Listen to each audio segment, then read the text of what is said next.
It is now. It'll be recorded. This is not effective. Fine. Were you guys ready to go? Sure. All right, we'll start. It's 9 o'clock. We'll start with the Pledge of Allegiance. I pledge allegiance to the flag of the United States of America and to the republic for which it stands, one nation, under God, indivisible, with liberty and justice for all.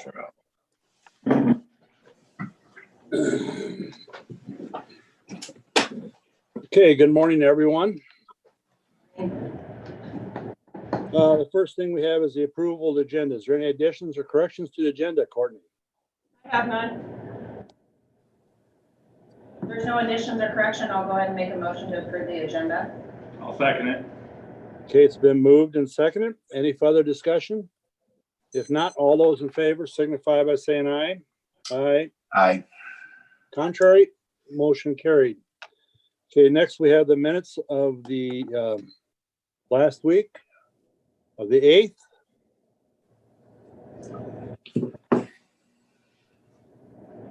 I thought the minutes read well. I make a motion, we approve March 8th minutes. I'll second that motion. Okay, it's been moved and second. Any further discussion? If not, all those in favor signify by saying aye. Aye. Aye. Contrary, motion carried. Okay, Zach, you're first up the bat. Morning, everybody. Got a few things today. First is received our limestone quotes back. We received 6 quotes back. Matt Meister came in low at $16.40 a ton. And again, this is for 6,000 ton, as we had talked about. He hasn't gotten a limestone quote, I don't believe, before, but he has hauled some gravel for us before, back 4 or 5 years ago, I believe.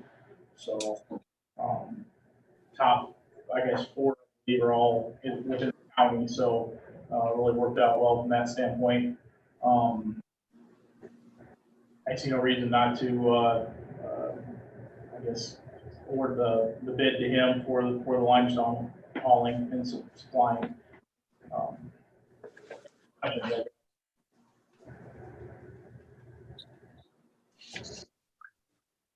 How many tons did you say this was for? 6,000? Yep. We had talked about doing 10, but we thought there might be some room for us, some availability for us to haul some of it ourselves. So that's why we backed out. Hoping we'll have time for that. Okay, is there any discussion on this? This is for product too, correct? Just to make it clear. Correct. It's for supplying and delivering Yep. 1 inch roadstone. All right. I'll make a motion to approve the Matt Meister bid of $16.40 for 6,000 ton. Where's that going to be delivered, Zach? To Carroll? Carroll, correct. Okay.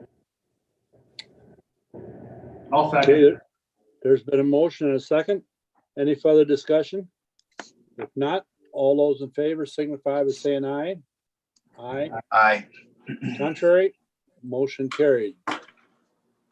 Okay, Second thing on the list, I have 1 utility permit. This is for Windstream. Union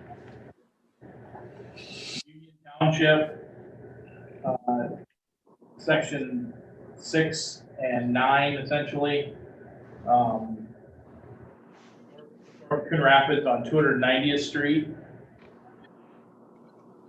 Basically, they are boring across the 290th for 3336 290th Street, that address, and then doing some splicing down at Velvet and 290th, but pretty minimal work in the right of way, really.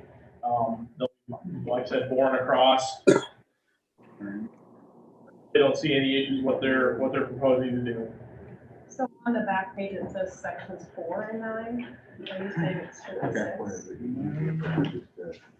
Down in that bottom little corner here. We can have a- Not that it matters to me, but. She'd have to, she has. All right, let me double check. Presentation, her device. As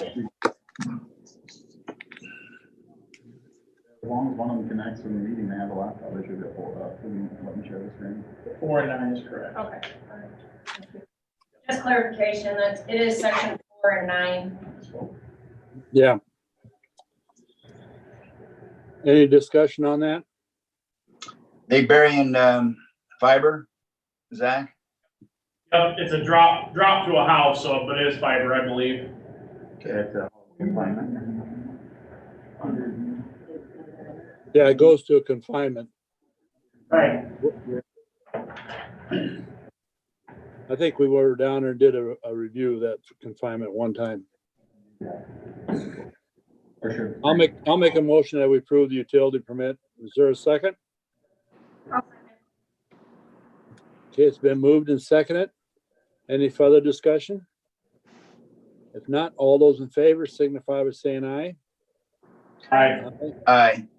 Contrary, motion carried. Okay, continue on, Zach. Last thing on the list is one drain. This is DD 51. Just north of Ralston.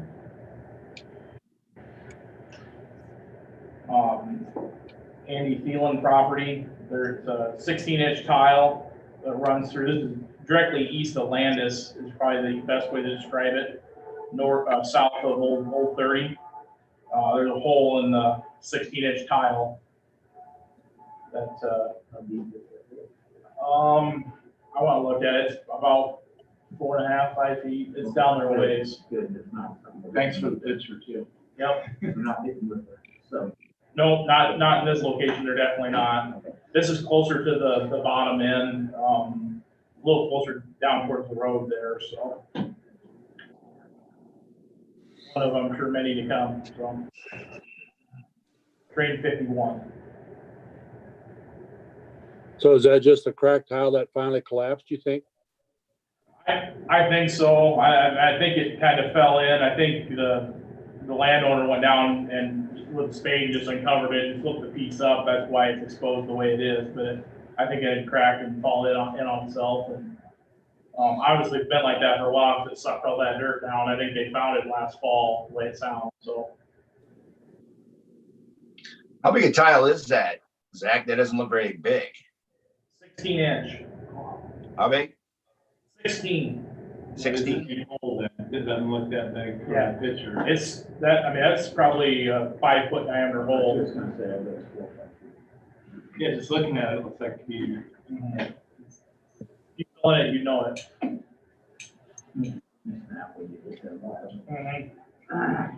So, obviously we have not been out to fix it yet. As when weather starts getting a little bit nicer here, we'll start getting after these, so.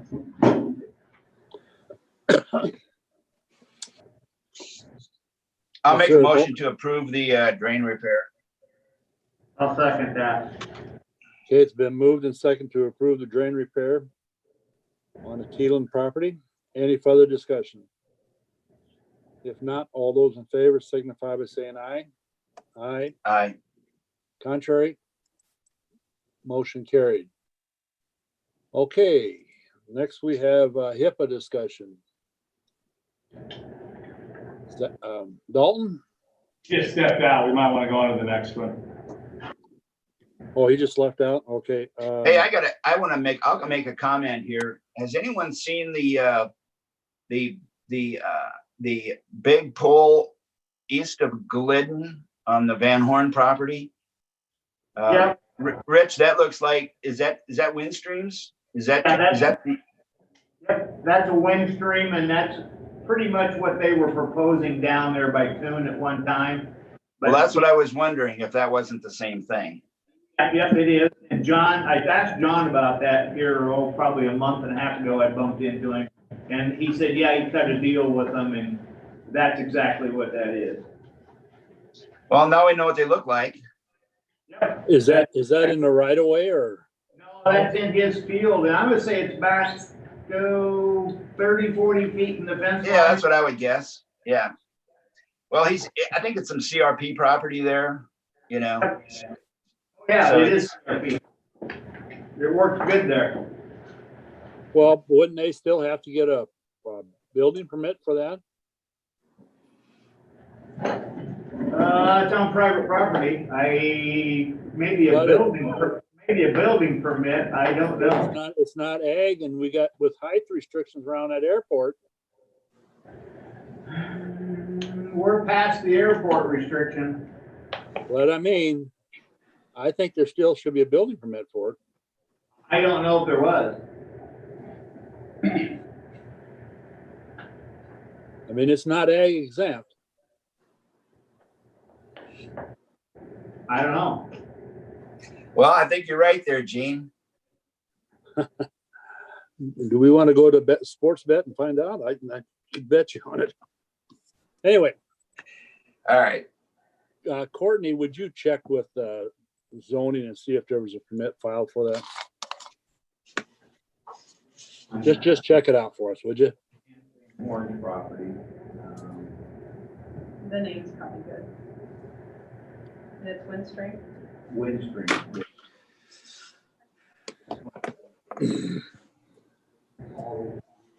South side of the road. I'll check with Carrie and find out. Okay, is Dalton there now? Yeah, sorry. Okay, go ahead, Dalton. Well, I've sent everyone the 3 different quotes we've received. We've seen the presentations on what they offer. So I'm kind of torn on everything, I guess. For the 2 cheaper quotes, one thing that we really didn't take into account is the amount of man hours we're going to have to put towards it. Each one of those on the basic packages.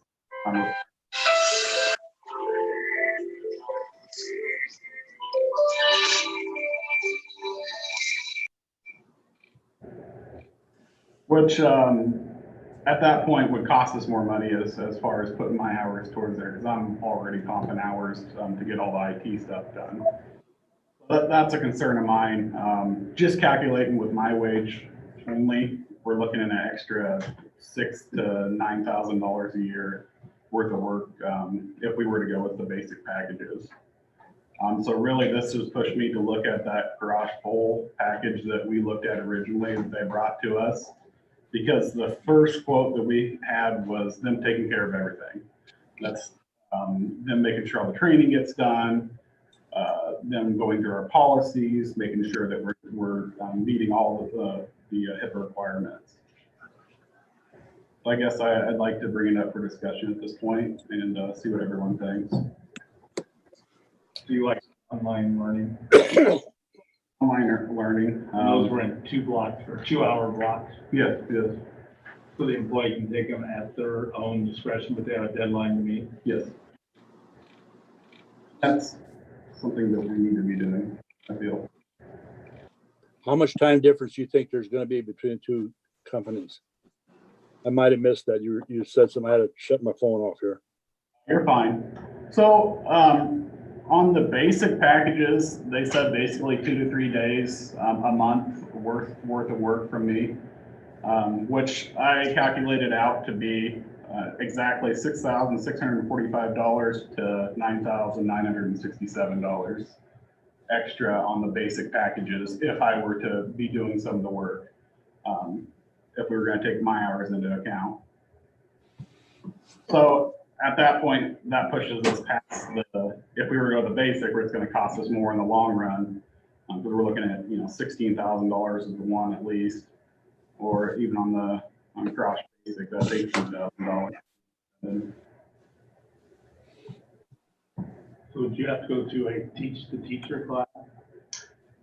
That is some of it, yes. So he said there would be a lot of commitment at first with that basic package, where I probably would be spending a lot of hours this first year, because I need to make sure that everything is kosher and we're meeting all our check boxes. But yeah, basically they would send me to some classes. So how did you get stuck with HR? With it? Well, one of Carl's mini hats was included under that. So Hipaa security, a lot of the stuff is located on our data servers. So when 90% of the Hipaa information is online now, it kind of falls under the IT director scope. Dalton, on the lower package, there, I think it said something about there's 50 employees available for training. Yes. And on the bigger package, it did not specify. Are you talking? Is that Sorry. something where you can be concerned about it? We're probably not gonna put all our employees through. No, not at all. And, you know, it just basically covers everybody. So no matter what, we're going to get coverage for all the people. It doesn't matter how many there is, because you'd be surprised how many people actually touch HIPAA information. I mean, you even have Zach who could come across a paper with a social security number in it, not know what to do with it, for instance. Where I can say, hey, I've done my proper training for even the janitorial staff, and they know what to do with HIPAA or CPS information. Now, this is kind of more with Courtney here also. Touch base a little bit, if you look at another employee, you may look at someone with some HR type experience. Yeah. Now, this is a plan that we can do year by year, and if we would happen to get lucked out, someone that's very good at HR, they could either continue a smaller package or drop altogether if they feel that they wouldn't need it. That's right. There's no commitment to any of these plans. Basically, we pay up front and it covers us for a year, period. Okay. So we're covered for that year. And then I had talked to actually Gannon from Garage about that. And I said that is something that could be a concern. And he actually talked about how they would offboard to the new HR person and be able to help move some of those services over. Makes sense to you? Yeah. Yeah.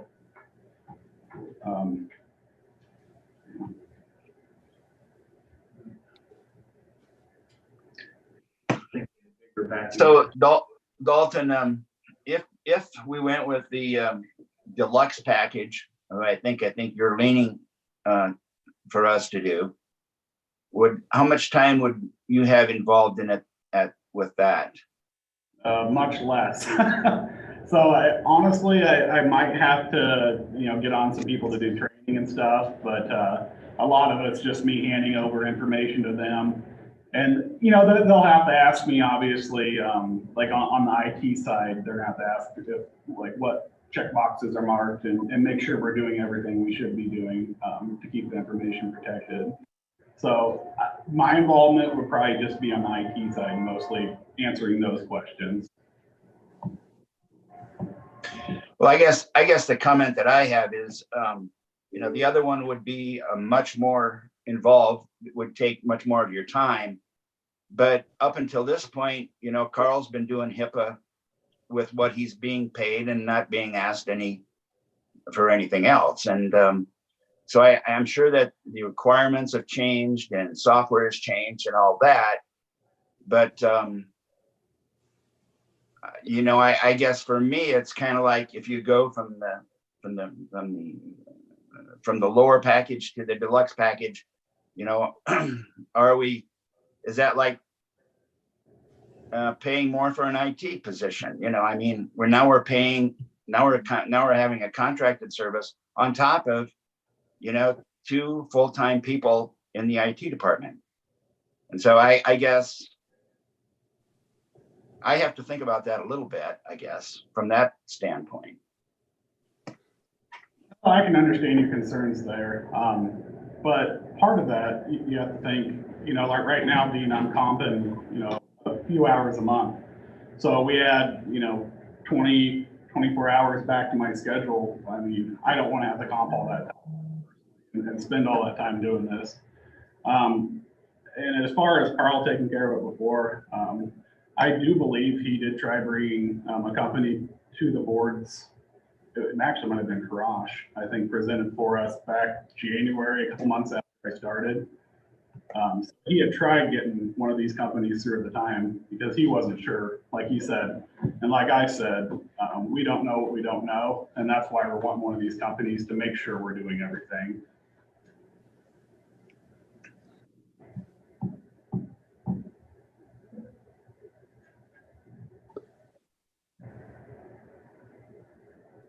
So does this other company, do they have a more premier package also? You know, when I told them what we needed, and I said that we would prefer the full-time thing, but this is what they quoted me. I asked for a quote comparable to the Carroll full at the time. This is what we got back. So after sitting down and look at it, that's when I figured out it was pretty much apples for apples with that Carroll basic. When you sit down and you actually look at the deliverables.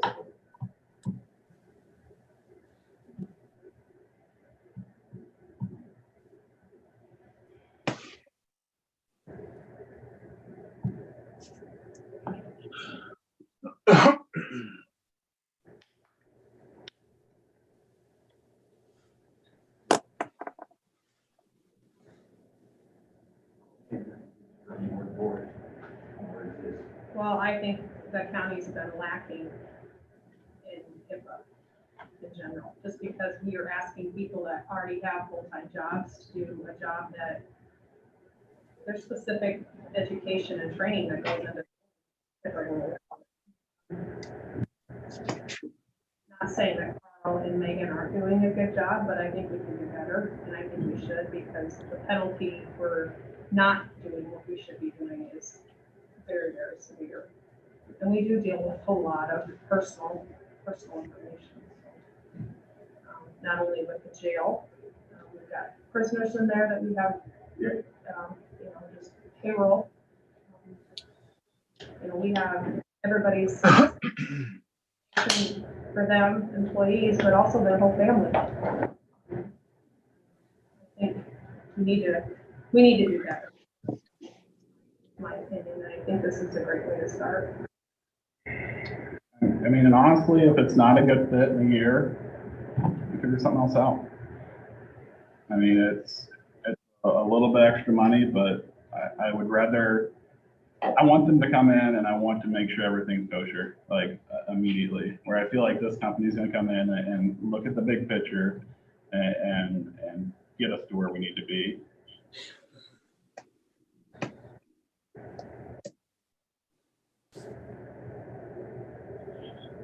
Well, I think that I'm okay with it, I guess, from my point of view. I think that a year from now, if we do this, I think we'll know a lot more, and probably be a little bit more educated in this HIPAA compliance business.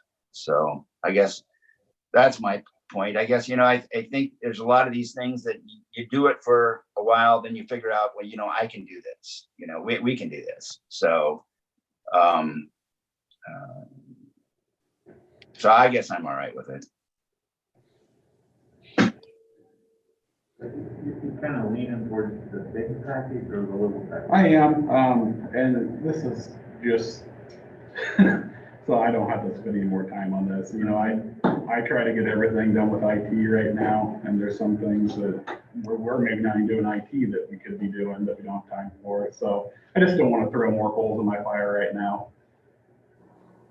I have to spend another, 2 or 3 days a month even. That's a lot of time. Adds up. The most counties our size have a full-time HR person. I don't know that. It varies. But counties smaller than us have contracted garage and are using their services. Like Adams County, for instance, uses them in their total county. But I mean, I agree with Stephanie, we need to be more than compliant. Well, I think it's not so much the stuff that it's just those little slip ups that's going to catch us sometime. It's not the ones that we plan on or happen to think about, but it's going to be the ones that we don't think of that's going to catch us off guard.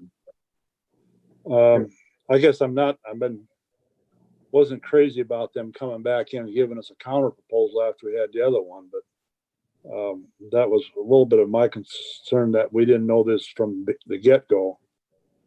But I can see your point that if it appears you've figured up the man hours, that you'll be spending more man hours by doing the least cost one and wind up actually costing us more in the long run than the higher price program. Yeah. Did John Warden weigh in with his thoughts? Yeah. Is it worth it versus a fine we could give? Or- Well, and so John and I sat down and talked, and he was originally concerned about the large cost of the upfront of garage. And after us sitting down and kind of talking, that was what we kind of came to. We were just concerned with the cost more so than the services themselves. So after we talked about the cost and everything, I think he had actually brought up compliance group to me, and that's why I got a quote from them, because he had heard of them before. So that's what pushed us to go out and get these extra quotes and kind of figure out what we're getting in the deliverables. And that's when we got the apples to apples from Crush. That's when we came back with that. That's kind of where the lower price came from Crush. So is John okay with the Crush contract? Is that a yes? Yeah. I thought I seen a nod a little bit, but it wasn't a very big one. Yeah, Okay. I do agree, from my perspective, I do agree with kind of what Dean was leaning towards, doing this for a year, have them come in, overhaul our system, look at our system, where are we, where are we short, where are we over, Yeah. things like that, and then if we decide in a year from now, you can, owner, we hire an HR department. Yeah. We do better, but I'd rather have more protection than less protection, especially today's day and age where people tend to get a little happy with certain things, so. I agree. Are we gonna take action today?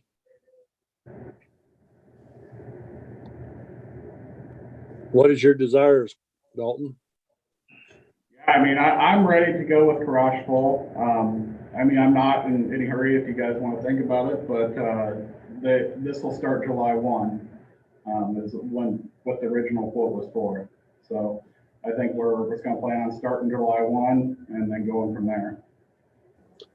So this is for Dalton and Courtney. Would this be in our budget, or would this be a budget amendment? Well, if you remember, when we talked about this initially, you guys approved it. Okay, And there was like a formal letter, we had to sign an agreement with them that didn't get signed because you guys wanted to look at other options.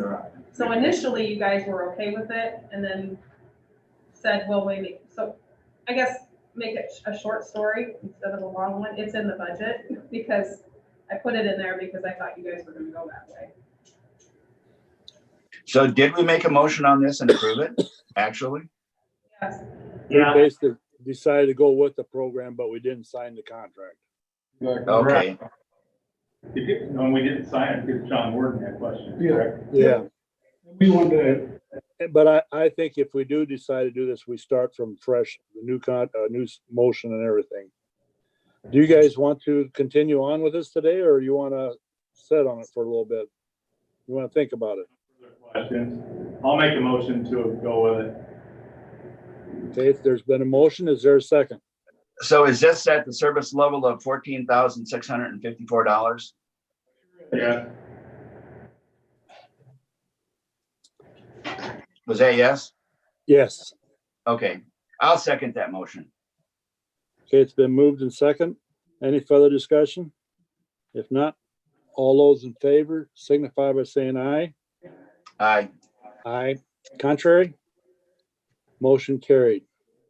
Is it 14,650 or 14,654? I have 650. I have 650. Okay. 650, yeah. Okay, so, I'm assuming they'll send out another thing that we have to sign and, Yeah, and I'll get back with everybody. So, so we'll probably have that at a later meeting where you'll have to sign the contract. and I'll touch base with John one more time too. Contract. Courtney, you said we'll have that at a later meeting to sign that contract? We'll do that at another meeting, and it'll be another motion for you to sign that. Okay, good enough.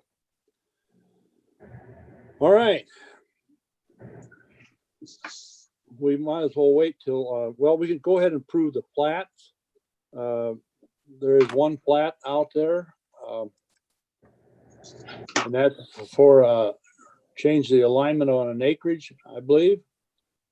So is there any discussion on that or? Hearing none, I'll make a motion, we approve the plat. I'll Okay. Okay, it's been moved and second to approve the plat. Any further discussion? If not, all those in favor signify by saying aye. Aye. Contrary, motion carried. Just- Okay. It's just him because Dean comes fine. Clear your throat. What's that? You're coming across awful crackly. Hey Dean, can you say something for me? Sure. What do you want me to say? Dean. What do you want me to say? Oh, Oh, he's what? Hold on, guys. hold on a second, we're having some audio issues. Okay. I'll just reset the L. Dean, does Gene sound like his voice is cracking up to you? I didn't think Me? you were. Okay, it must just be our speaker in here. So our voices are cracking up? You're kind of sounding, yeah. Robots. Give me the Oh, second. really? You were just fine until about a minute and a half ago. Okay. You both aged about 40 years. Okay. Well, I can mute.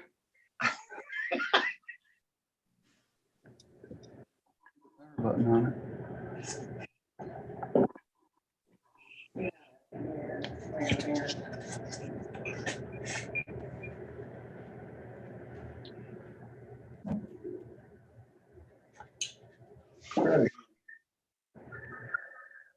You guys stop.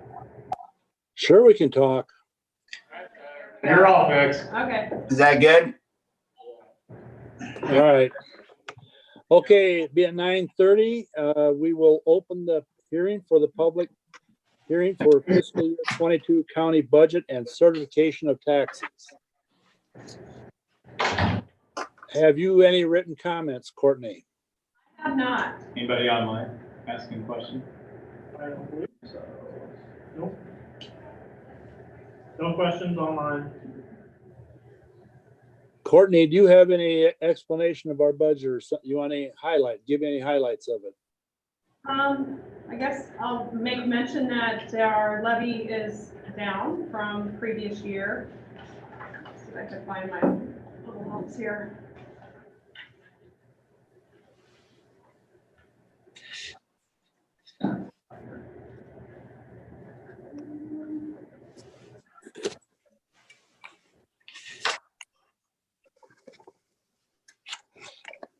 A couple weeks ago, I gave you all a kind of a printout of how, what the taxes would be on a house, 40-acre land and a commercial property.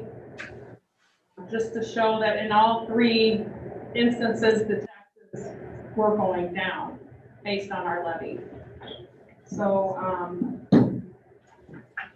the urban levy is 4.33298, and the rural levy is 7.62710. So you can see, if you look at the page of the budget that talks about the adoption of the budget and the certification of taxes, you can see that the grant is $9,054,074. Property taxes levied, showing the figure replacement. So the far right column is $9,127,127 total tax dollars. Highlights of the budget, obviously we're going to have a jail that's going to be getting completed, so our expenses went down. That's one of the reasons. Mental health went up a little bit.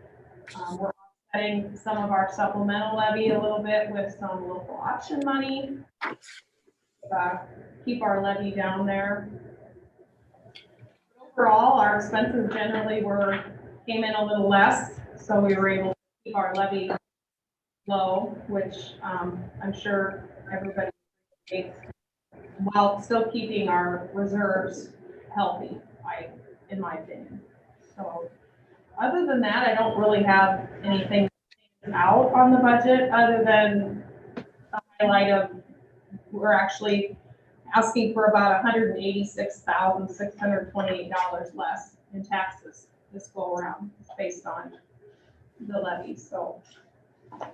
And I haven't heard any negative comments or had any questions about the budget either, so.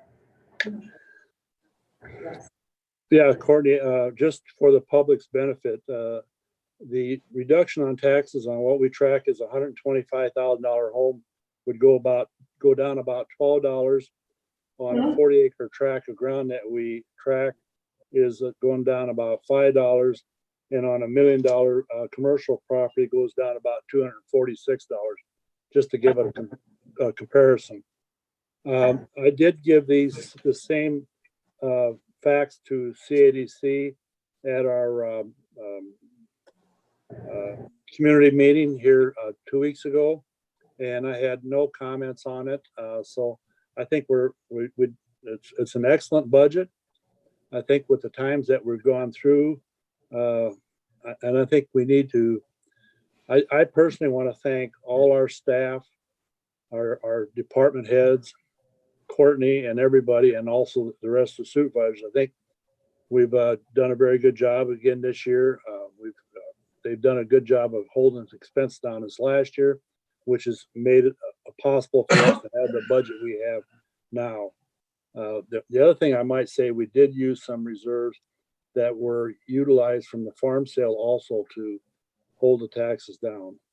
Does anybody else have any comments? And then again, I want to thank the staff and the employees and Courtney for the job they do. Does anybody else have any comments? Well, I'll just reiterate what I've said in the past about this budget. And you're right, Gina, it is that we just, the staff really held the total line this year. You know, there was, well over $1 million less in expenditures, and that's what it's all about. I mean, the more you spend, the more we have to tax. So I think that, kudos to them for doing a good job of helping us deliver a good budget to the taxpayer.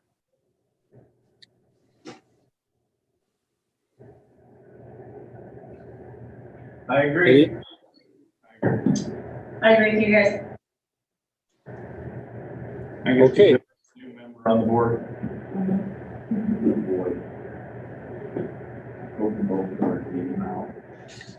Okay, if there's nothing else, then I will close the public hearing at this time. And we will go on to resolution 2021-006 for elected officials' salary. This covers all the elected officials' salary that has and includes those increases in there. I'll go ahead and make a motion to approve resolution 2021-006. I'll second. Okay, it's been moved and second to approve resolution 2021-006. Any further discussion? If not, roll call. Miners, Yes. Cutler, Yes. Yes. Houseman, Yes. Johnson. Yes. Okay, motion carries. Okay, next we will go on to resolution 2021-007, adoption of fiscal year 22 county budget and certification of taxes. I will make that motion. I will second that motion. It's been moved and seconded. Any further discussion? If not, roll call. Miners, Yes. Cutler, Yes. Yes. Houseman, Yes. Johnson. Yes. Okay, motion carries. Congratulations, people. Okay, next we have on the agenda is Rolling Hills Community Service Update. And I see we have Dawn and I see her there. Hello, good morning. Good morning. That's cool. Morning. I want to first of all, thank you all for having a Zoom platform option. The roads aren't very good up here in Sac County yet, so it's nice to be able to Zoom in and be able to meet with you this morning. So I also have Louise Galbraith from Crawford County, and she is the coordinator of Disability Services who covers Carroll County. She's over in your annex office once or twice a week, sometimes more, sometimes less, just depending on the workload. Rich had asked me to pull some information together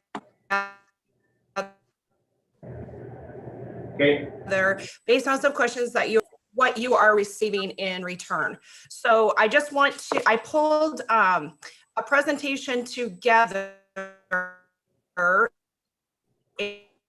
and I am going to share my screen. Were you able to make copies, Dalton? I don't know if Dalton's in the room, but I sent the presentation to him and Courtney as well, and have a hard copy later. Yeah, Okay, let me see if, oh, you're gonna have to allow me to share my screen. You'll probably have to make me host, Courtney. Done. Hang on, we're working on it.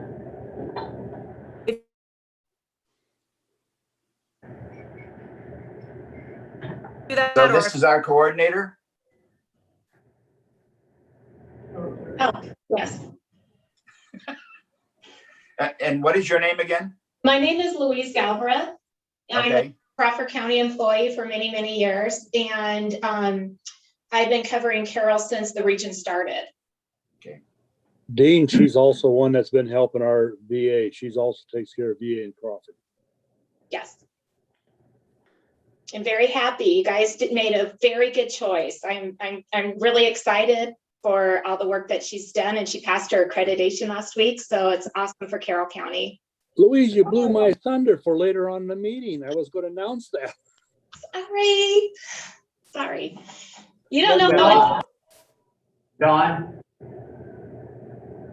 Don, your internet connection must be having some issues because you're freezing up on us a little bit, so we're working with you.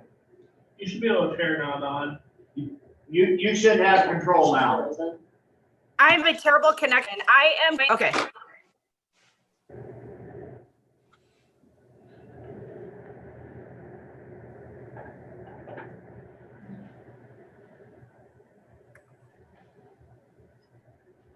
Hang on just a second. My internet where I'm located is not stable, so I will in about some period of time, I assume, she was going to say.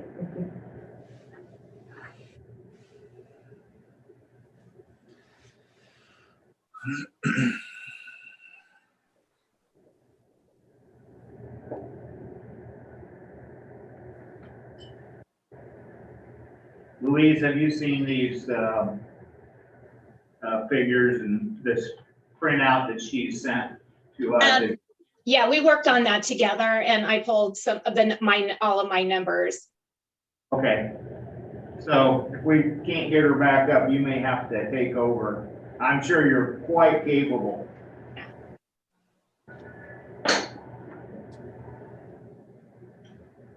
Could you guys send those to us? We do not have them yet. I don't think Dean's got them either. Do you? no. that now quick, okay? Courtney, I'll send it to you really quick.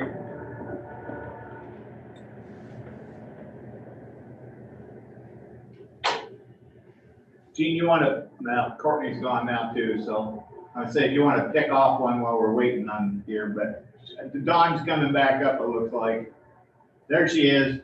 okay. Hopefully this is much better. All right. Moved upstairs. Yes. We have construction going on in our home, so I'm trying to find a place where you're not going to hear pounding this morning. So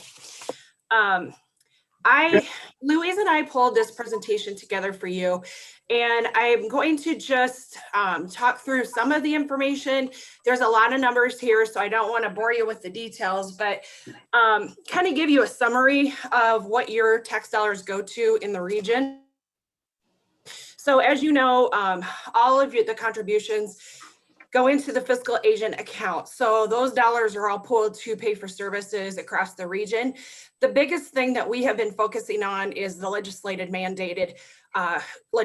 mandated core services. And we have 4 of the 8 core services in place currently. And unfortunately, we were also tasked with the children's system, and all of these requirements that we have to meet did not come with any funding, of course, from the state. So we're doing this within the confines of our capped per capita target, which is $42.79. And we are not at that per capita target yet. As you know, next year we will be at $39 per capita, and that is across the board. So just to kind of summarize, Louise and I were able to pull this information out of our county service network database. And so these first line items here are some legal fees. So when we have people that are under an involuntary commitment, there are legal charges that the region has to pay for, as well as transportation by the sheriff's department. The next thing you see here is this per diem charge at the state MHI. So if we have people that are committed to Cherokee Mental Health, we end up paying those mandated costs as well.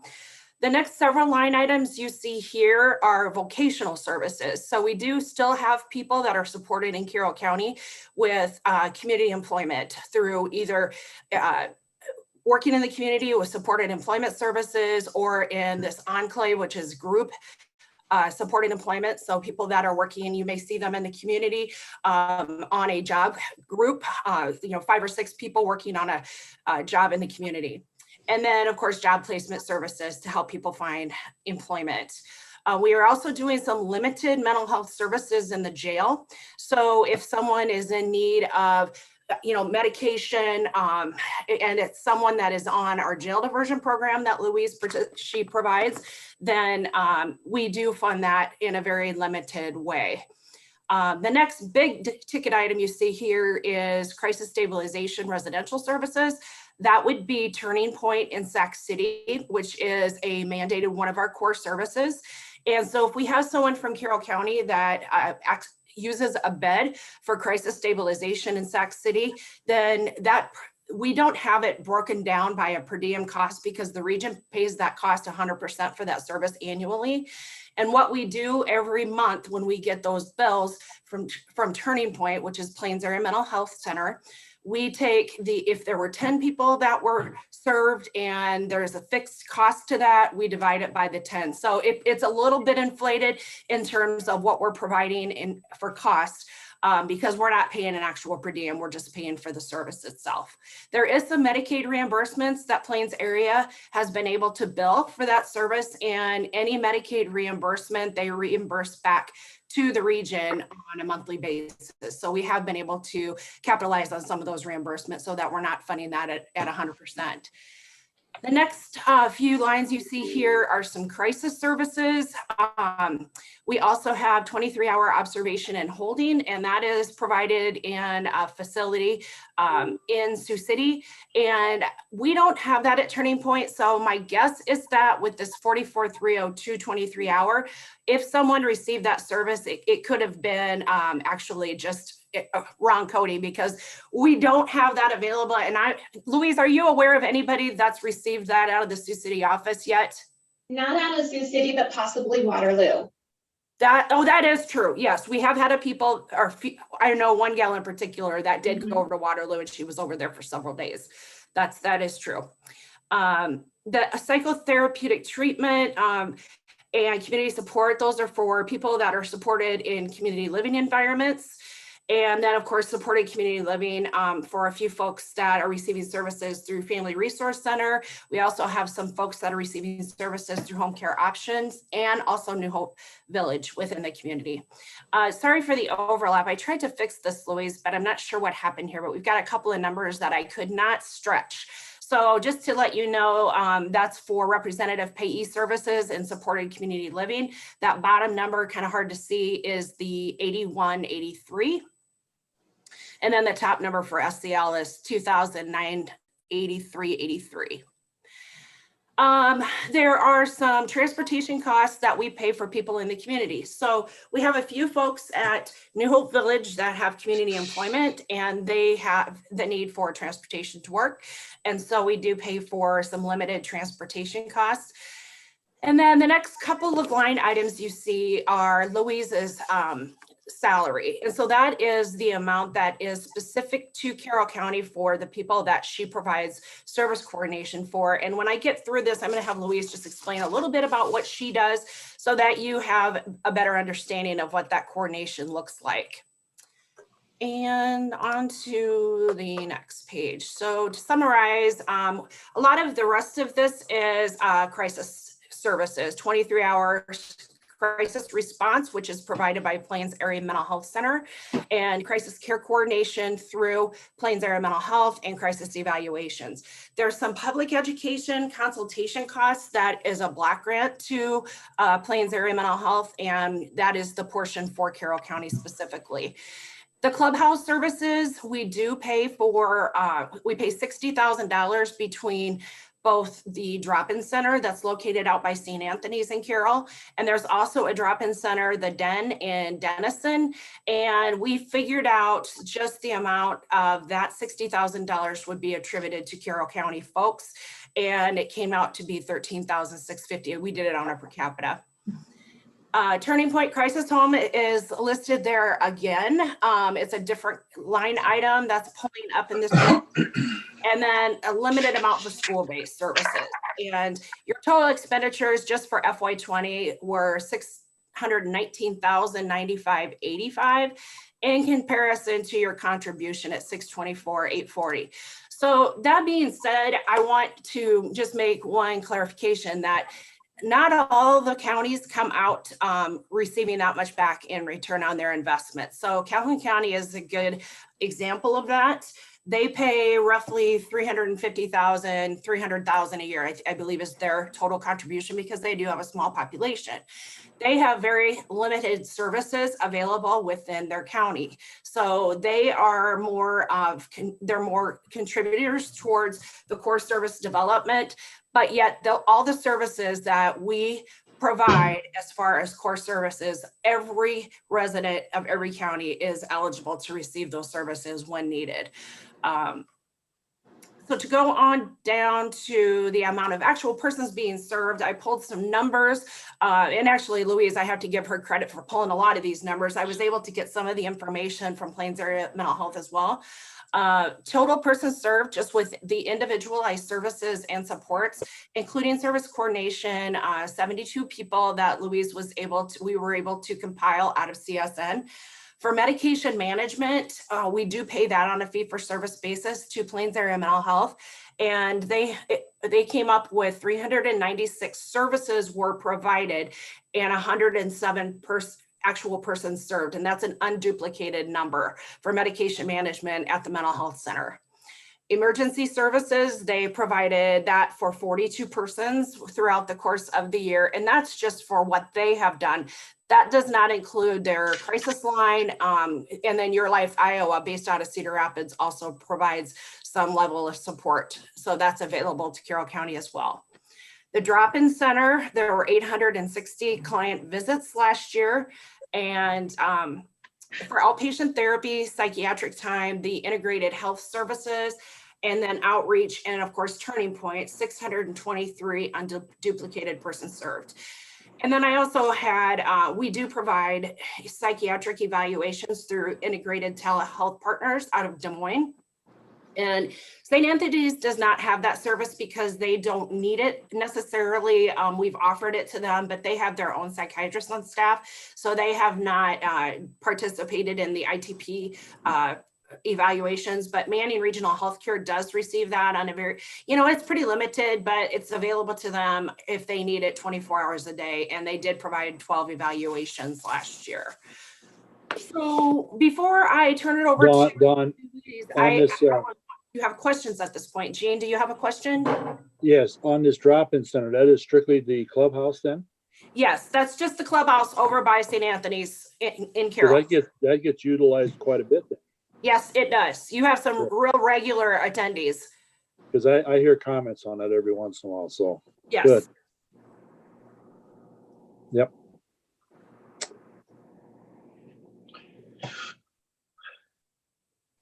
Other questions, comments?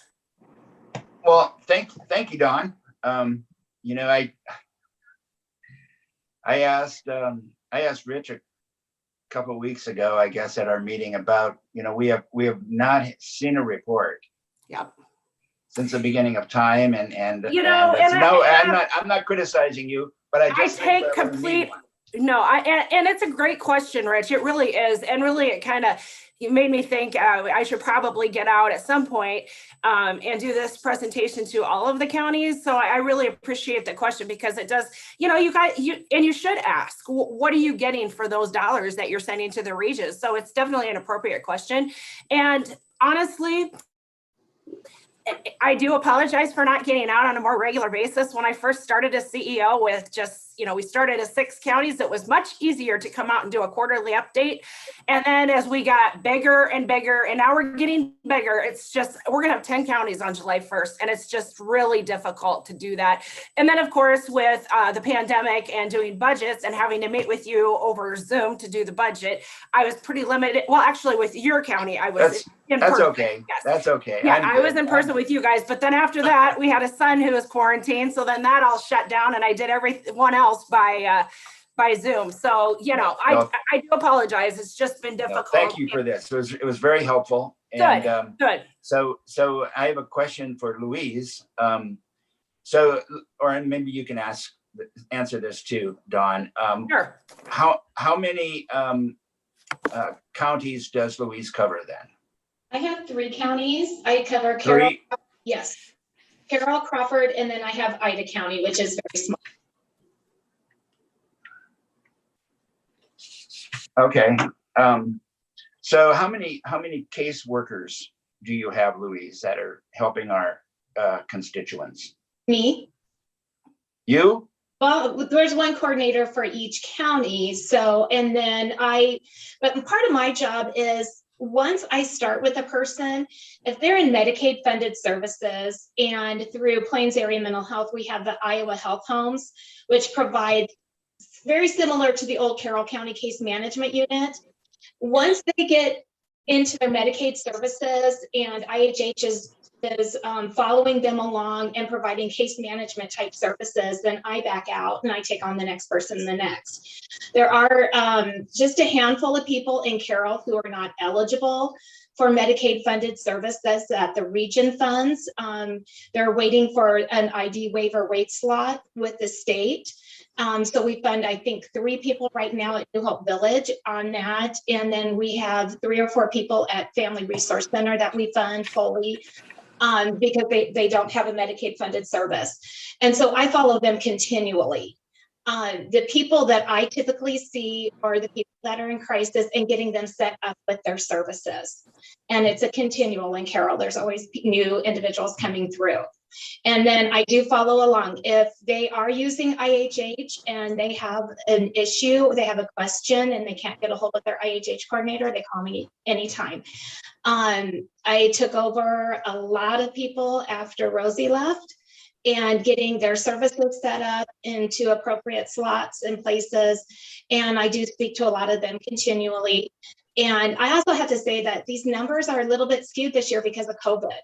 And I believe the budget would have been a little bit higher on the expenditures, that New Hope Village shut down their day hab center where we fund 2 or 3 individuals. So those expenditures were really low this year due to COVID. And New Hope is up and running. That's a really good question, Dean, because I actually am kind of dealing with this same thing with Humboldt and Pocahontas, the understanding of what an actual coordinator does. As the region, we are funder of last resort. So anybody that Louise is going to be working with, she's working to get them off of regional dollars and onto a Medicaid funded stream. So she may, you know, if she gets a referral from St. Anthony's of someone that needs a Turning Point or to go to Stepping Stones, which is in Vail, or transition home, she is going to coordinate those efforts to make referral and get that person where they need to be. But once they go on to Medicaid, either through the ID waiver or rehabilitation, then they are assigned to the integrated health home for that coordination. And then there's no need for our coordinators to be involved at that point. So Louise, is your caseload, and you can correct me if I'm wrong, but it really kind of, the people that you're working with, some are pretty stable as far as continued need for services, but the others, you know, it really waxes and wanes as far as the referrals that you receive. Yes, it does. In Carroll, I probably have an average of 20 individuals that I have regular contact with. Either they've been in services, some of them aren't in services anymore, but I just talk to them once a month. And then if something happens, they know they can call me and we can act very quickly. I also do a lot of work with committals, people coming out of their commitment. They're probably working, maybe they're not eligible for Medicaid. I help them find their services and how are they going to get paid for and coordinate those efforts. And then also in the jails. And case in point, last week I was there on Thursday and met with the new probation officer, Mike, that comes over from Ames because he's new to the area, and met with him and a few of his individuals to help him learn what services are available through mental health and get them set up. Okay, so like stepping stones and turning point. So there are staff there that the region is paying, correct? And so Yeah. are these caseworkers, are these counselors, are they that type of an individual that can help these people? Yes. So okay, for example, stepping stones, we pay approximately, I believe the fiscal year 20 contract was about $512,000. So that is their operational expense. That includes all of the staffing costs, all the operational expense for stepping stones. And we pay that on a quarterly basis to them, and then they in turn pay their staff. And the staff are the ones that are working with them 24 hours a day to stabilize, their situation. And at stepping stones, their goal is 3-month turnaround to have the person back out in the community stable with wraparound supports. So, and same with Turning Point in Sac City, we pay the total operational expense, and then the staff are the ones providing that mental health stability. So that's two of where our caseworkers get involved with our individuals. Yes. Are there any others like, what about the club, the clubhouse? Clubhouse, yes. Louise, So what kind of staffing is there? Well, sorry. Go ahead. That staff is through Plains. That's staffed by Plains Area Mental Health Center. Okay, gotcha. And so I do lots of referrals over to there. It's a great drop-in center. And I was very glad to see their numbers were so high during COVID because they did have that shut down as well. It is, whenever I've gone in, I've met a few people there, to have a meeting. They let us use a meeting space there. It's always busy on a daily basis. Thank you. You answered my questions. Yeah, I think that clubhouse in Carroll County, since I've been on the board of supervisors, has always been very active. They have. So, yeah, I think it's been a good net fit. Any other questions for Louise or Dawn? Louise, while I have you on here, the jail, do you actively seek the advice from the sheriff or the deputies, or do you just kind of sit back and wait till they contact you and then step in and try to do what you can? In Carroll County, the way it has worked the best, and we need to, and with construction and everything, I know, and COVID, I couldn't go in during COVID. So this year was really just a little bit off, but you have really wonderful jailers, and they do a screening for mental health. And if the person says, no, I don't have mental health, no, I don't have any needs, I don't want to see anybody, then I don't hear about it. But if somebody is in the jail, typically for more than a day, and they see behaviors and things are going on, they call me. We've had several individuals that we were able to get out of the jail into Cherokee Mental Health Center. We've transferred a few out that were getting out of jail, had nowhere to go. We got them into stepping stones and they've done really well. So yes, in Carroll County, they typically call me when they need me. And that's how it's worked, and it's worked well. And they know, I'm available anytime. And if I get a call, I come right over. Okay, very good. Don, second thing, did you think that went pretty well Friday? I was happy. I was very hopeful. Yes. I'm very, very encouraged by that. And I really appreciate Chris Whitaker's willingness to help us out and do some of the groundwork to get this started. Yeah, I just started that conversation with him a couple weeks ago, off and on. We talked about it, and he just couldn't see any reason why it wouldn't fit. Now we'll see if it does fit. But it looked to me like a block grant to pick up 200 to 250 that will help a lot with the purchase of that building, which also saves the region quite a bit of money too. So. Well, if you're talking about that building, isn't there going to be some money coming down through this new stimulus package that was signed for mental health?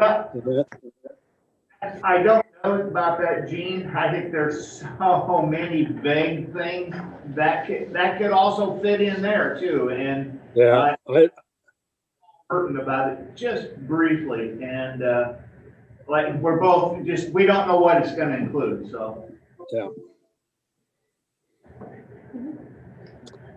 Any other questions for me about the region in general?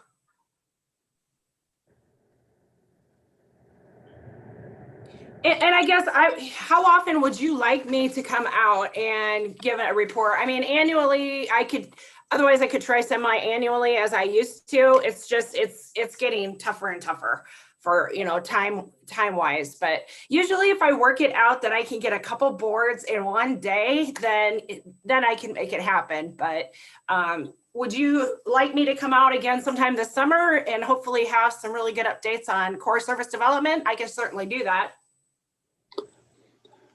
Well, I think this is great since we've had nothing, and so but I don't necessarily, for me, I don't, if you can send information to Courtney and then she can distribute it to the supervisors, I think that'd be good for me. Maybe once a year if you want to touch base with us, because you do already. I mean, you do, at when you need money. So if you could give a similar report at that time, is this, you made the comment that Louise helped you pull this all together. So I guess I'm kind of under the understanding that we don't do this with the rest of the counties either, maybe. Mm-hmm. I don't know. So, I mean, it's probably a pretty good thing. And I know that with, adding the counties, especially Woodbury County, it's probably become very stressful for you. And I'm sure that we certainly don't want to throw you into a mental health situation yourself, but. Louise knows how to sign.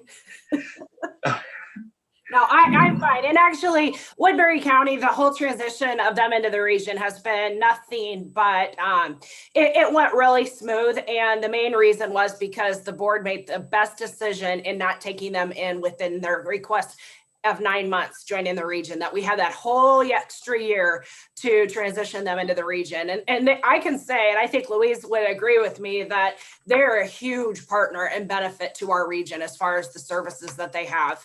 And, the supervisor that serves on our board now, and even Jeremy Taylor prior, they've been nothing but supportive and impressed with our region. So that really helped. Now we've got a couple, shifting sand with a couple new counties coming on. I'm hoping that we can work through some concerns that they have as far as they have a completely different approach to their coordination. They're very hands-on. Their coordinator that they have now, she's actually a supervisor for 4 counties, and she's going to have to adapt to the way we do coordination if we end up hiring her. And we had a meeting about that Friday morning, Paul Merton and I, with the 2 new supervisors.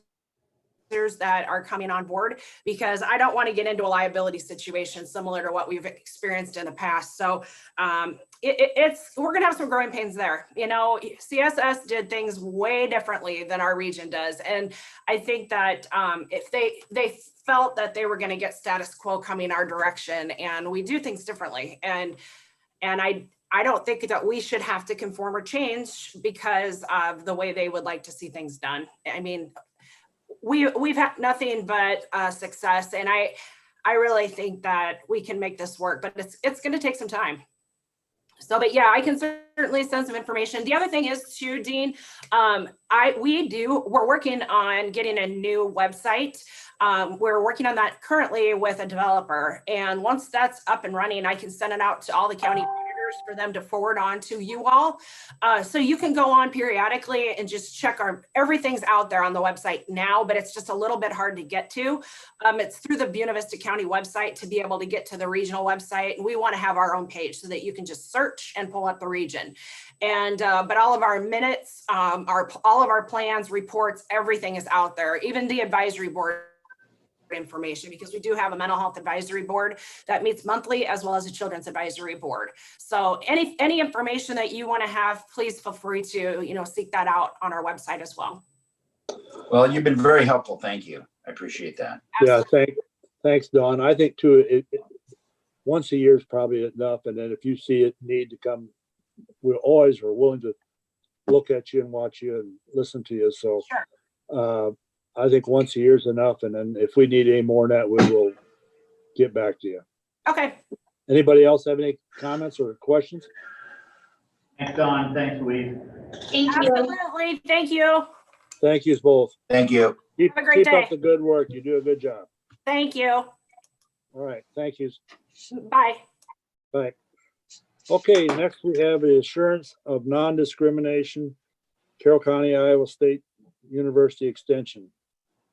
Courtney, you want to fill them in on this? This is just a document I have to sign on non-discrimination, and for some reason it falls under the supervisors, even though it is the extension office. Is that right? Julie Grell sent me an email with this and asked if we could have the board chair sign it. Apparently that's the way it's done. And it just states that the extension office has a policy and practice of non-discrimination membership or any of its services offered because of race, color, national origin, handicap, or sex. So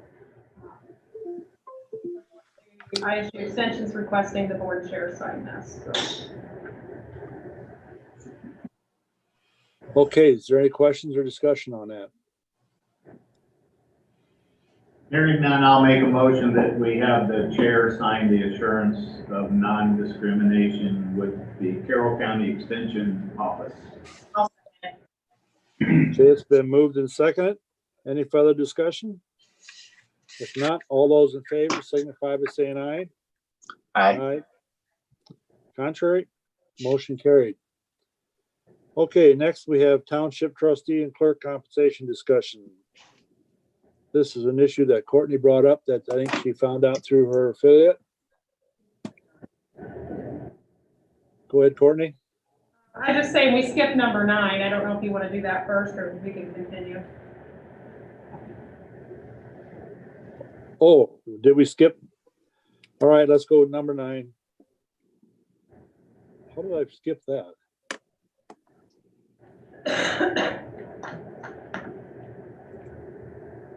Okay, and the workers' compensation provider, Courtney informed me that the family across the street from us, they are no longer have a doctor on staff, so they will be no longer be able to do what we call first nurse. Courtney?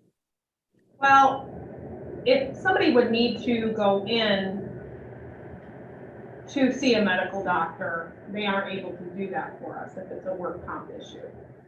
So in the past, they had a provider on staff, so it wasn't an issue.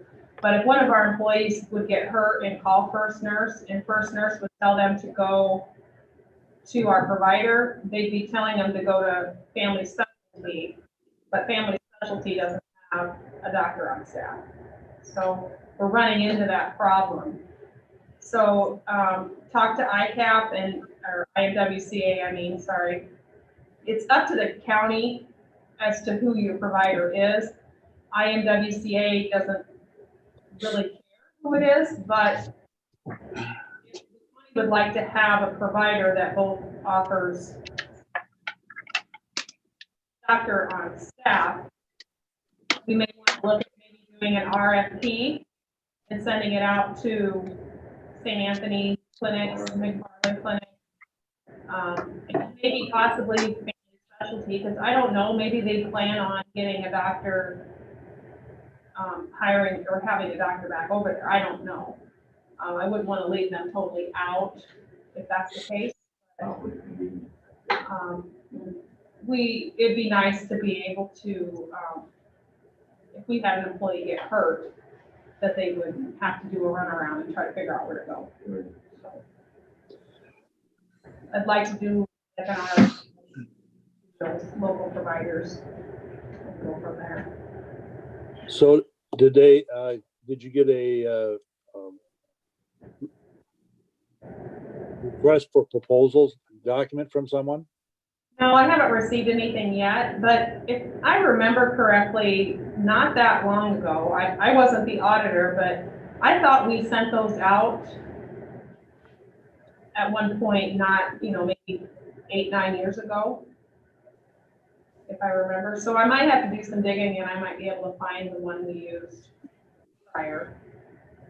But So what Courtney's suggesting here is that we send out requests for proposals to fill this position. Does anybody else have any discussion on this? I think that's the proper thing to do here. I agree. Yeah, I think especially since they do not have a staff on hand over there, we're kind of left in limbo right now. So do you think it's possible that we could have two providers? Say, like, I'm just saying, for instance, either McFarland Clinic or and Specialty Medical Clinic, if they should in 2 months have a medical doctor. Can we have more than one? You know anything about that, Courtney? I think you have to have one. I think One. Okay.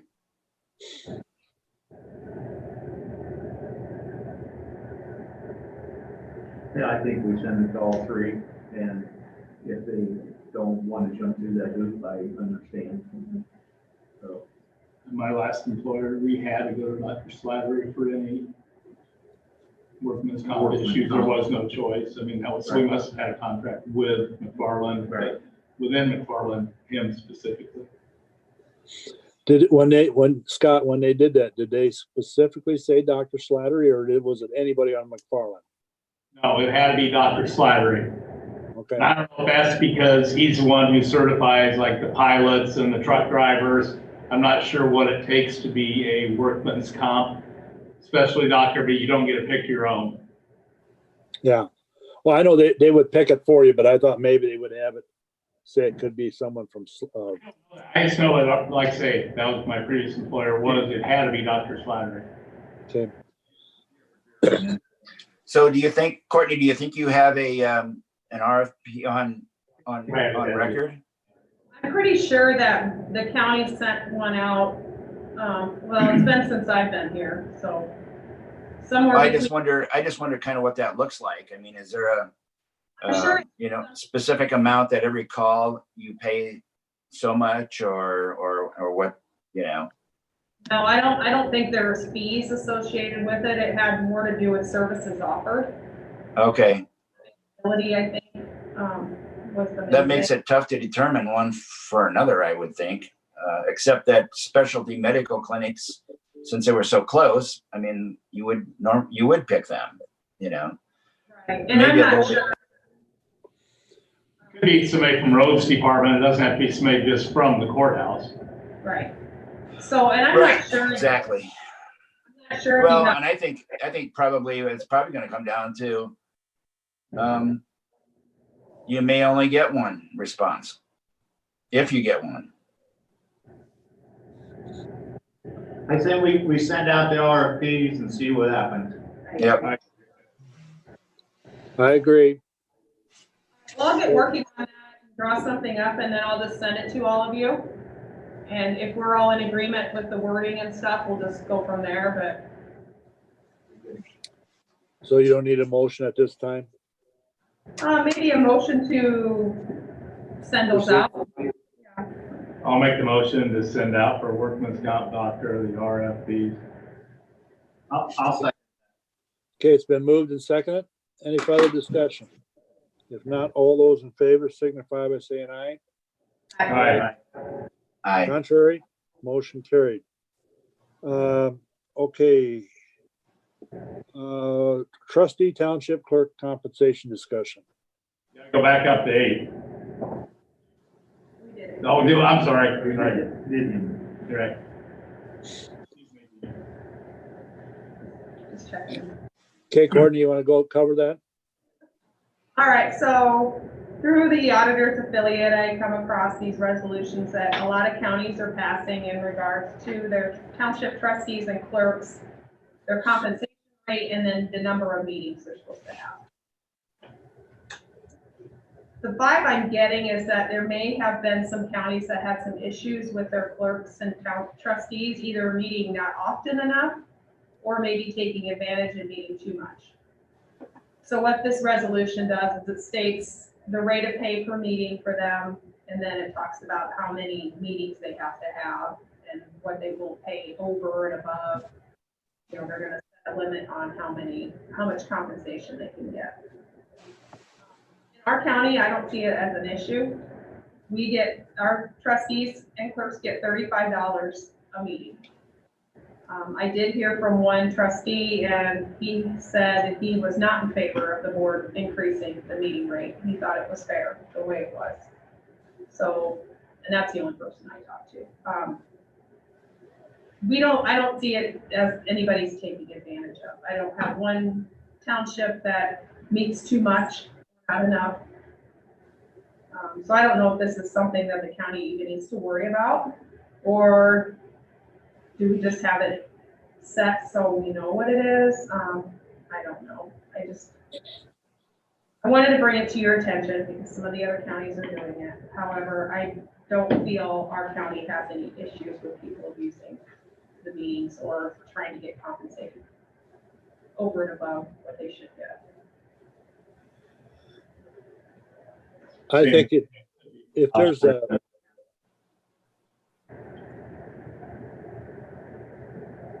I think if we having no issues here going on, I don't know why we would want to even do anything else until we have a problem, to tell you the truth.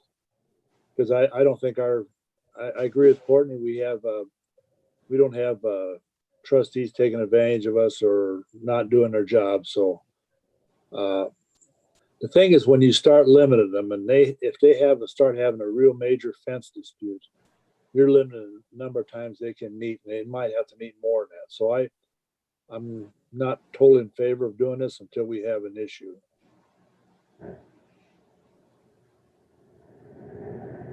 Yeah, I would agree. You know, I don't think we want to stir this up and then I mean, it's difficult enough to get township trustees. So I don't know if we want to make it more difficult for them, you know, or question what they're doing. Any other comments? I think Courtney just brought this up, so we're aware of it, that there's. Anybody else have any comments? Okay, if there's nothing else, we'll just keep moving on then. We'll just let it there and just remember the information if we need it. That being said, Gene, I'm probably going to have to get a hold of you on the Maple River. Trustee, I'm having some tough time. I'm having some times. Maybe you got somebody down your way that might be interested. Okay. All right. Manure management annual updates. We have one for Floyd and Lisa Clucky Farms, section 32, Newton Township. It's a 4-year update. So that takes care of that. Committee reports. Oh, first, before committee reports, Louise kind of blew my thunder here, but I was stopped here late Friday and was informed that our VA director has met her certification. So she will be moving up to that next step in wages. We did have the way we had that set up, we had a 6-month step, which I think that's coming up here now anyway. Or once she became certified, she was going to a different salary. And the reason we had that 6-month and that other step, and it was going to be, she was going to automatically get that certification in 1 year anyway, because with the COVID, we did not know when she would be able to get the certification completed or how they were going to do it. So it wound up, they did have a class online, and she is completely certified. She is going to bring over a copy of that certification over to you, Courtney, so you can file it. I would suggest that once she gets that she goes to her full certification salary then. But I think, as Louise said, I think we picked a very good gal here, very confident, and she's seems to be really on top of stuff. Anybody else have any comments on that? And I publicly congratulate her on her certification. Okay, now we'll go to, unless somebody has any discussion on that, we'll go to committee reports. I'll start off. Okay. Tuesday morning, I had a landfill meeting. Everything is good there. Wednesday, I listened to the ISAC Supervisors meeting via Zoom. Thursday, I listened in on the Highway 30 Coalition monthly meetings.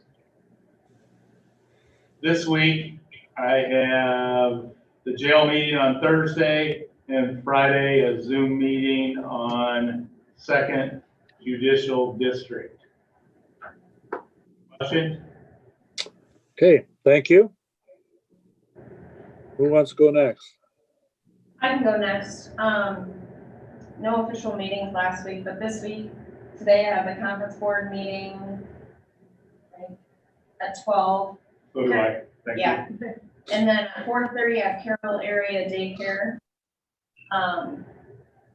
On Thursday, we have a jail meeting, and then Friday, I have a Hungry Canyons meeting. Okay, thank you, or Stephanie. I will go next. Last Wednesday, I attended the ISAC Supervisors Affiliate meeting, and throughout the week, I've listened in on several of the other sessions throughout the week. And then on Thursday, actually, I was going to attend the NACO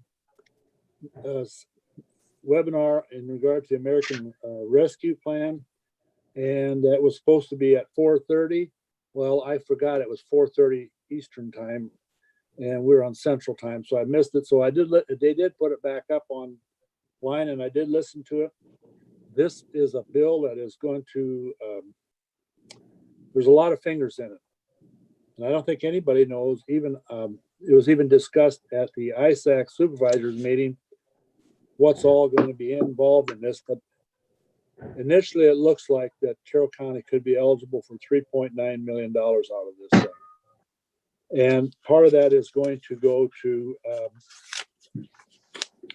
for COVID response. It could be some relief programs, could be some compensation for essential workers, direct revenue loss, and additional funding for broadband or water and sewer systems.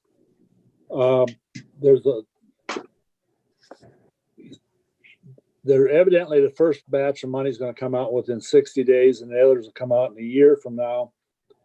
I do not know if you have to apply for this or what, or if it's automatically going to come out. It appears to me that this is going to be something similar to the old revenue sharing, which I know you all young ones do not know what that was, but it was a program back in the 70s where the federal money just sent out money for increase in capital expenditures, basically. I don't think this is going to be for that. You cannot use it to reduce your tax levy, that I do know. So there's a lot of things on this. I think we need to keep a close watch on this. And I plan on doing this through either NACO, and I think ISAC is going to be doing some webinars on it once they get the full details of the pudding. But it's, I think it's something that we don't want to pass up. But one of the things we're going to have to be very much aware of is that we spend it in the right place, because there's going to be, if you don't spend it in the right projects, you will have to refund it back to the federal government. And this is going to come from through the U.S. Treasury. So enough said on that. One of the other things that was discussed at the ISAC meeting is that we have to become aware that we need to sit down and set up a commission of either 3, 5, or 7 people for redistricting in the supervisors' districts. That has to be done by May 15th. So that's something that we're going to have to keep in the back of our mind and do that also. Let's see. On that, don't we have to wait for the city to do the census thing though first? No, I think we have to name that commission, but we probably won't be doing anything until maybe around September, because we have to wait till the Census Bureau comes out with their census. It's not the city. We have to wait for the Census Bureau. But there's been a delay on that thing because people were wanting to change some of that. So our 5 district lines could change as of once we get those results, right? What's that? Our 5 district results of supervisors district areas could change. They could change just only based on population. So, because what the idea is that we represent equally the same number of people in each district, as close as we can get. But it has to be done by census block. Okay, there's something else I wanted to report on. Okay, this week I've got the conference board at noon, and on Tuesday CADC. Then Thursday is the jail progress meeting, and then Friday I have the Yes Center board meeting up at Cherokee. Okay, I'll go on to the next one. Who's next? I can go next. Last week, I had a conservation board meeting on Monday night. Ben Wallace from the DNR Fisheries was going to give a presentation about the drawdown of the lake and the pump involved with that. He could not make it, so I guess he's going to try to get there at another time.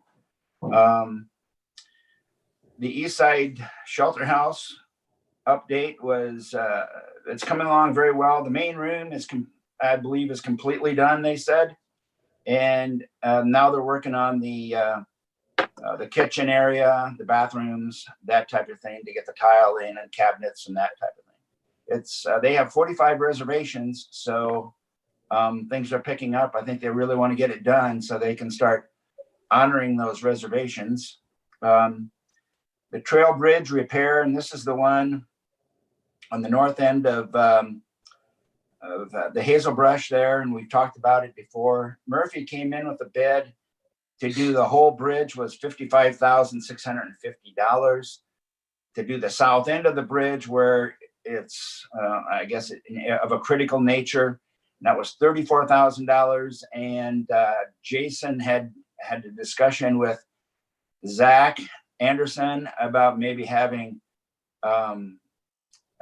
secondary roads assist them in this project. And I think that's the way they're going to go. Murphy's has offered to let them use their jacks to jack the bridge back in place. And then, I think Zach thought that he had no problems, that they could do this themselves. So it'll save the county a lot of money and get this thing back in place, in shape again. The last thing on the agenda was the track loader comparison bids. The requirements for the conservation was different than secondary roads. All the secondary road bids were higher than what on a similar track loader, and they went with the lowest bid. They had a bid from Haley Implement on a Bobcat and from Van Wall on a John Deere. I think that one of the things that what came into consideration as far as this bid was they don't have a shop like secondary roads to do any type of repairs or anything like that. And so they really wanted somebody local to, so that's why I think the Kubota bid came in, but it really didn't make any difference because all the bids were higher than the lower bid. And that was with John Deere at $61,900. So that's the bid they went with. They're foregoing some things on their budget, like a new pickup and a new vehicle for the naturalists. They want this. They feel that they need this. They can push that other one back. It's a 2008 pickup that they're replacing. It's got some rust in it, but it still does the job for them. And so they're going to hang in there for one more year. They also wanted to get a stump grinder that is an attachment for this skid loader, so that there's a lot of, I think they took 64 ash trees down last year, and they've got a lot of them that they look like they're going to have to take down. So that was a major expense for them last year with the with having somebody remove those stumps. And so with the stump grinder, they can basically do it themselves and pay for the stump grinder in short order. Also last week, I spent a lot of time, considerable time, I should say, in the vaccination issues going on there with trying to get people vaccinated. Had a conversation with Scott Jacobs up in Calhoun County. They're getting the same amount of vaccine as Carroll County, even if they're half the size of Carroll County. So I know that there's a coordination with Calhoun County and Sarah Anderson in trying to get more people vaccinated from Carroll County going up there. We made an effort to, if they had extra, could they move the vaccine down here to Carroll County Public Health and distribute it that way. They felt that if they did that, IDPH would probably cut their vaccine supply. So they really didn't want to go that way. So Sarah Anderson is coordinating getting people vaccinated up in from Carroll County up into Calhoun County. This week, had the conference board meeting at noon today. Have East-West Nishnabotna on Wednesday. Have a Board of Health meeting on Thursday. So I'm sure that there'll be more going on with the vaccine this week. We'll see how it goes. That's it for me. All right, last week was a fairly quiet week for me. I spent some time on Friday on a conference call between Region 12 and Simcoe's COG. We were working on some possible funding for a Rolling Hills building. So we made pretty good headway, found out about the program. I think we may qualify, and we've got some more legwork to do, but it's going to be pushed off. Beams, the building lies in that Northwest Iowa COG. They're going to take the lead on this, but I've been assured that if it falls down, Whitaker will get back involved with it, and we'll make this week, upcoming week, noon today. Tuesday, I have CADC meeting, probably by Zoom. Wednesday is the local workforce development board. Then Thursday, I have Baiting Construction in Region 12. And then Friday, I have the WIOAS, the leadership side of the Iowa workforce. That meets on Friday. So other than that, I don't have much going on next week. Okay. You did the radio and paper last week for Stephanie, right, Rich? Yes, I did. Yeah, I'm gonna do it this week. Okay, good enough. Anybody, anything else? Courtney, you got anything?